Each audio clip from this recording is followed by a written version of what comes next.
Now, there aren't many shortcuts in life, and just like in Mario Kart, when you find them, you better take advantage. And this weekend, circumstances have seemed to have given second-year Florida head coach Billy Napier a chance at a little bit of a shortcut to getting Florida back where they rightfully belong, and that's at the top of the college football conversation. Now, many, including myself, were preaching long-term patience to Florida fans, really all the way through the Utah and then Kentucky game this year, when it comes to what Napier will eventually create. But few had the Gators sitting at 5-2 with a thriving Graham Mertz at quarterback as we head into the world's largest outdoor cocktail party. In fact, Mertz has been so good, he ranks top 5 in the SEC in passing yardage, touchdown passes, and QBR, and he also leads the league in completion percentage. He's top 3 nationally. Not bad for a guy that transferred from Wisconsin and doesn't really athletically fit what Napier's done at the quarterback position in the past.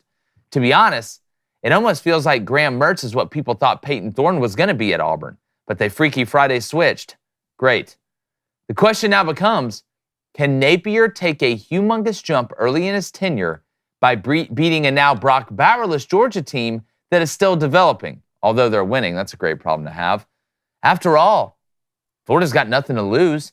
Nobody really expects them to win this game. They can play free, let it all hang out. And thanks to Graham Mertz, even if the run game isn't hitting, they've still shown the ability to move the ball, and that defense is pretty sporty as well. Now, will they beat Georgia? Probably not. But it seems these Gators thrive in the probably not situations.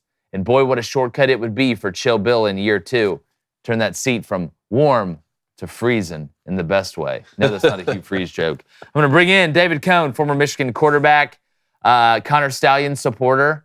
Stand with Stallions. Stand with Stallions. Ride with Stallions. That's copyrighted Credit Company. Guy loves my brother, football. The mustached. Didn't hit the first touchdown score last night, but got that big Jawan Jennings catch during the drive. Blank. Rack them and stack them. Also, as he's known, Blanye East. Hey. David, this Georgia-Florida game, a little bit different scenario than what we thought we'd be walking into at the beginning of the year. True. Carson Beck's been good. He's gotten a lot of time from the offensive line, but now Brock Bowers is out. Georgia does seem more mortal than they have been the past couple of years, which isn't saying that much. It's how good they were the past 2 years. Yeah.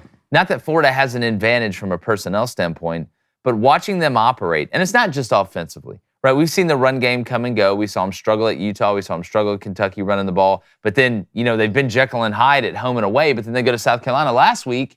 Graham Mertz goes absolutely nuts. They find a way to win that game. Defense is averaging giving up less than 150 yards less than they were last year. Yeah. And I'm looking at this Florida team. It's a 14.5 spread.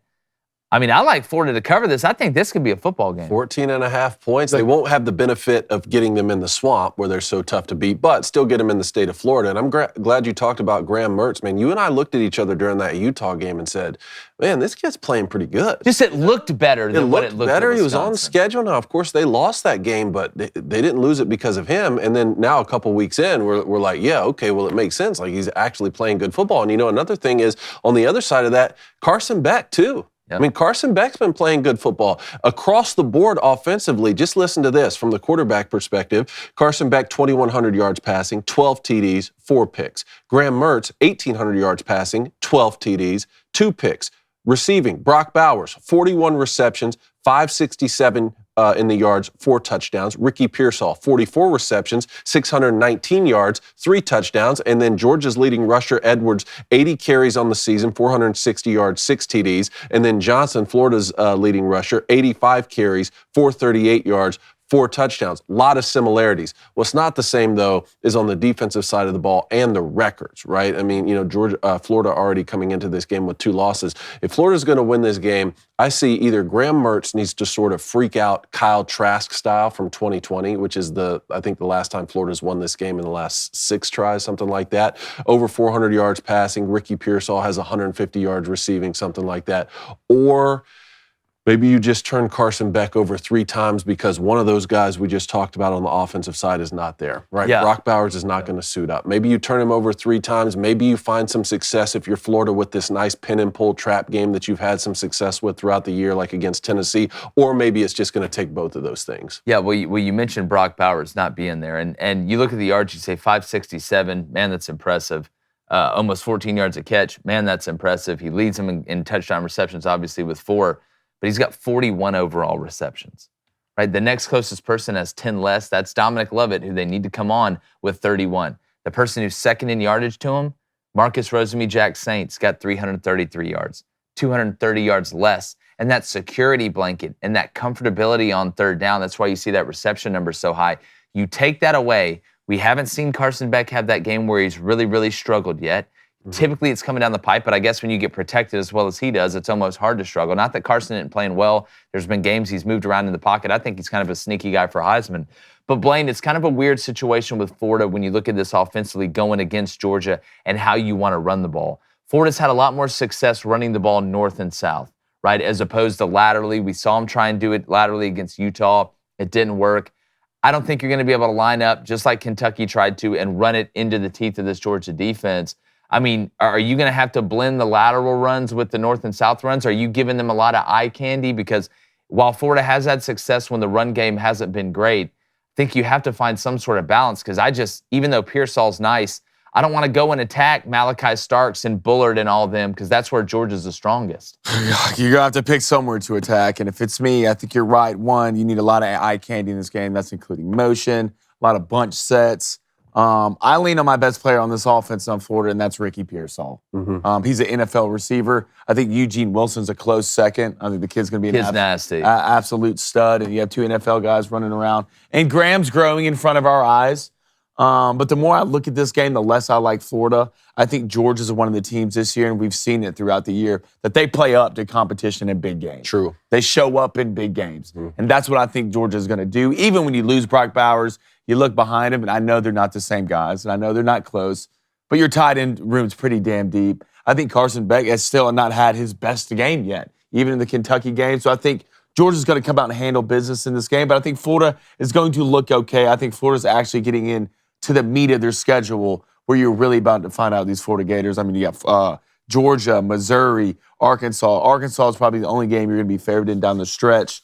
It's going to be tough. It's going to be tough for Florida. I don't think the running game is going to be there at all. You're not going to be able to move north and south against this Georgia defense, especially this front seven. So it's me. I'm working backwards. I'm taking shots early.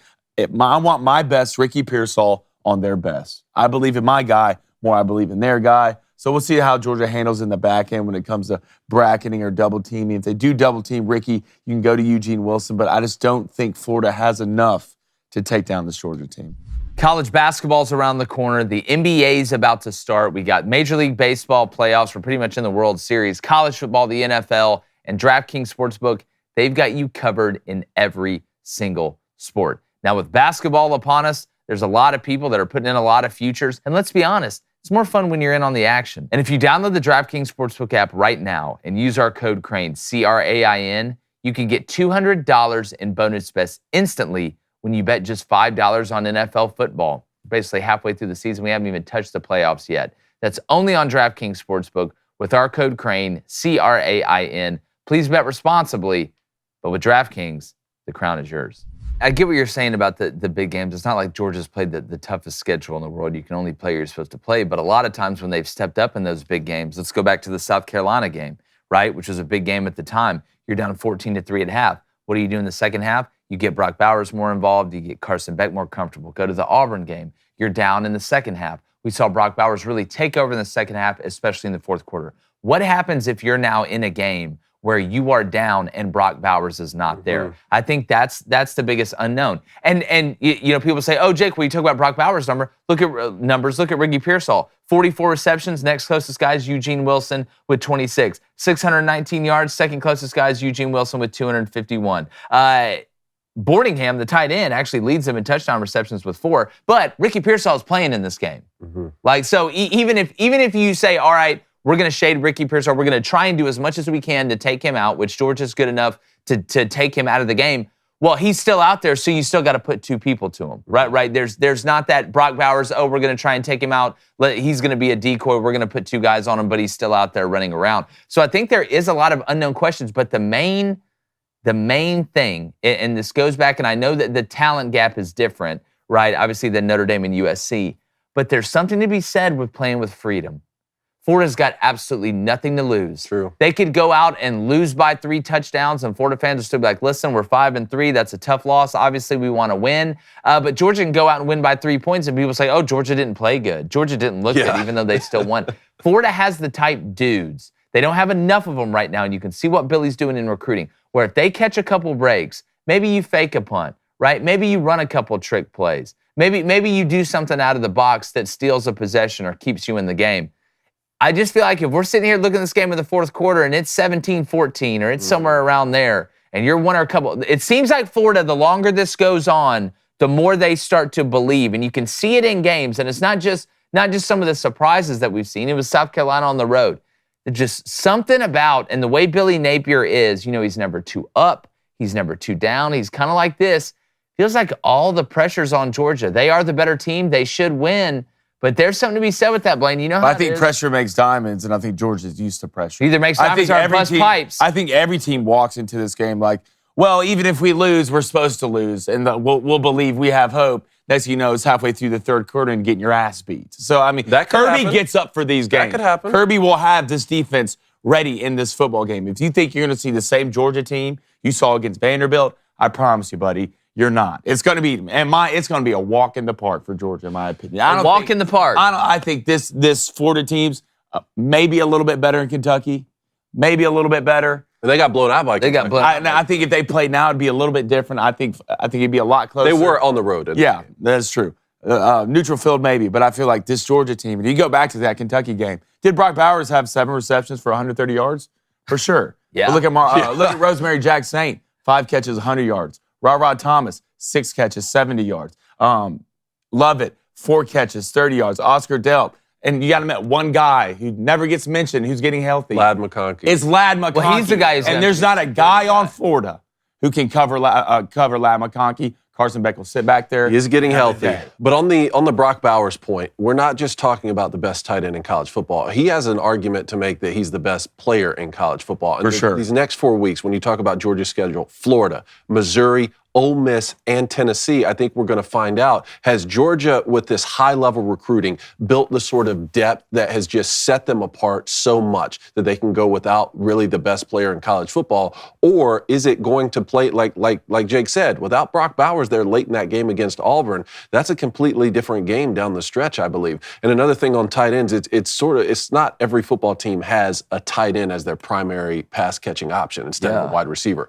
But ironically enough, the best team in the NFL, the Chiefs, it is with Travis Kelce. For a lot of Tom Brady's years with Rob Gronkowski, we saw that. And the number 1 team in college football the last couple of years has been with Brock Bowers. Now, they've recruited at a high level at the tight end position. I think they've gotten the best tight end in the class like the last 4 years in a row. Yeah, it's a good situation. How does that play into this as well? And none of those guys are going to be as good as Brock Bowers, probably. They could be great players, end up being NFL players. It's going to be tough to be as good as Brock. What's up, everybody on YouTube? Hope you guys are having a fantastic week as we roll through it. If you get a little time and you haven't, subscribe to the channel. We really appreciate all the support. Hit that like button and turn that notification bell on so you know every time we're dropping content, which is pretty much every 30 minutes.